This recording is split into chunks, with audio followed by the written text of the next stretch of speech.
तर good morning सर्वांना. एवढ्या दिवसापासून माझे ब्लॉग्स का नाही येत याचं कारण असं होतं की माझं शेड्यूल खूप बिझी झालं होतं. आता मी ट्राय करेन की माझे ब्लॉग्स तुम्हाला डेली दिसावे.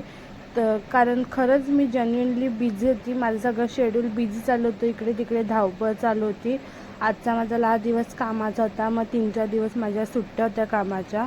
व फायनली तयारून वगैरे सगळं चालले मी कामाला.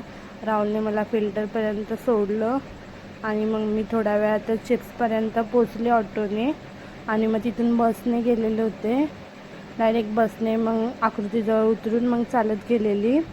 मग मी पोचली थोड्या वेळातच. कामात सगळी लोकं आलेली होती आणि काम पण मला फटाफट आवरायची होती, कारण 3-4 दिवसाची कामं एकदाच मला उरकवायची होती.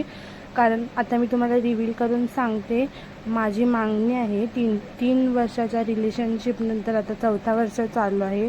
फायनली माझे मम्मी पप्पा मानले आहे मागणीसाठी आणि आता आम्ही दोघं एकत्र येणार आहोत, राहुल आणि मी. म्हणजे खूप काही एवढ्या 3 वर्षात झालं आहे. म्हणजे खूप प्रॉब्लेम्स फेस केले. फॅमिलीवाले एक्सेप्ट नाही करत होते, बट कसं करून कन्विन्स केलं आणि मी सांगितलं की छोटं मोठं काहीतरी करून प्रोग्राम ठेवा, त्याच्यानंतर लग्नाचा विचार करू नंतर. बट छोट्यापासून स्टार्टिंग केली. आता पुढे जाऊन माहिती नाही. एवढे 3 वर्ष सोबत काढले, अजून पण त्याच्यासोबत काढायचे. जेन्युइनली तो खूप चांगला आहे.